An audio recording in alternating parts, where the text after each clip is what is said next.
Unlock your success with Learn and Grow Better channel.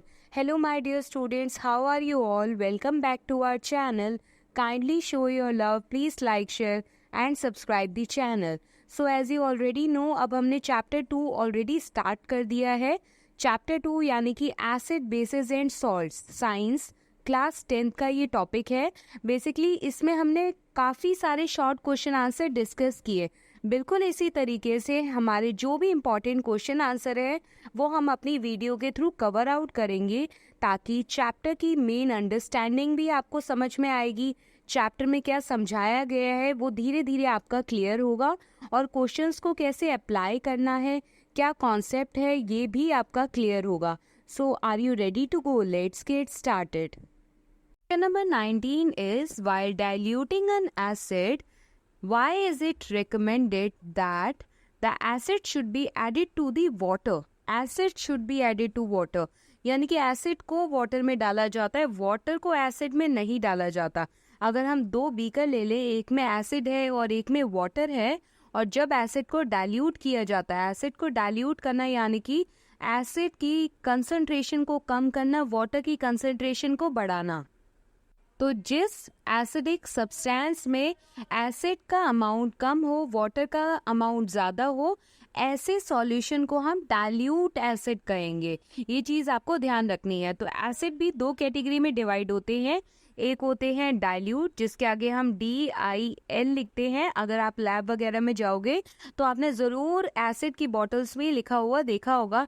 Even basis की bottle में भी ये लिखा होता है, डाइल्यूट एसिड, डाइल्यूट बेस. बिल्कुल ऐसे ही एक होता है CONC लिखा होता है, जिसे हम बोलते हैं कंसंट्रेटेड एसिड और कंसंट्रेटेड बेस. तो ध्यान रखना है, डाइल्यूट में एसिड का अमाउंट क्या होगा? कम होगा. वाटर का अमाउंट ज़्यादा होगा, ताकि वो हमारे लिए ज़्यादा रिस्की ना हो. और कंसंट्रेटेड में एसिड का अमाउंट ज़्यादा होगा और वाटर का अमाउंट क्या होगा? कम होगा. ये चीज़ आपको ध्यान रखनी है. तो जब किसी एसिड को डाइल्यूट किया जाता है तो एसिड को वाटर में डाला जाता है, ना कि वाटर को एसिड में. क्यों ऐसा क्यों है ये हम देखेंगे. The process of adding water to an acid is highly exothermic. जब हमारे को वाटर ऐड करना होता है एसिड में, तो ये जो प्रोसेस होता है वो एक्सोथर्मिक रिएक्शन होता है. और चैप्टर 1 में आपने एक्सोथर्मिक और एंडोथर्मिक रिएक्शन पढ़े हुए हैं. तो जल्दी से रिकॉल कर कर बताओ मुझे, एक्सोथर्मिक टाइप ऑफ रिएक्शंस कौन से होते हैं. और अगर अभी तक वीडियोस नहीं देखी तो जल्दी से चेकआउट करना है. सारे इंपॉर्टेंट क्वेश्चन हमने डिटेल में डिस्कस किए हैं, ताकि आपको चैप्टर का कंप्लीट ओवरव्यू आ जाए. यस, तो एक्सोथर्मिक रिएक्शन में प्रोडक्ट साइड में एनर्जी लिखते हैं हम. दैट मीन्स अगर एनर्जी रिलीज होती है तो ऐसे टाइप ऑफ रिएक्शंस को हम एक्सोथर्मिक रिएक्शन बोलते हैं. तो जब एसिड को डाइल्यूट किया जाता है तो ये एक एक्सोथर्मिक रिएक्शन है, हीट रिलीज होती है. अब अगर हीट रिलीज होगी तो हमें थोड़ा ध्यान से केयरफुली काम करना पड़ेगा. तो एज अ प्रिकॉशन स्टेप के लिए ऐसा कहा जाता है कि हमें acid should be added to water, not water to the acid. Because if it is done the other way, अगर हम दूसरा तरीका करते हैं कि अगर हम उल्टा काम कर रहे हैं, एसिड को वाटर में ना डालकर वाटर को अगर एसिड में डालें, तो क्या होगा? Large amount of heat release होगी.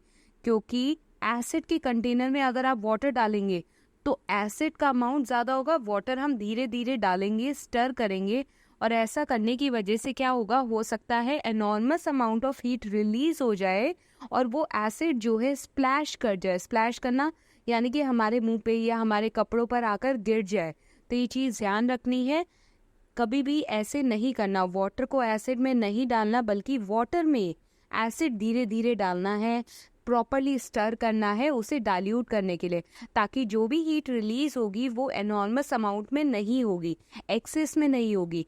वो वाटर के अंदर ही क्या होती जाएगी? थोड़ी थोड़ी कर कर धीरे धीरे न्यूट्रलाइज होती चली जाएगी. इतना ज़्यादा हीट जो है जनरेट नहीं हो पाएगा.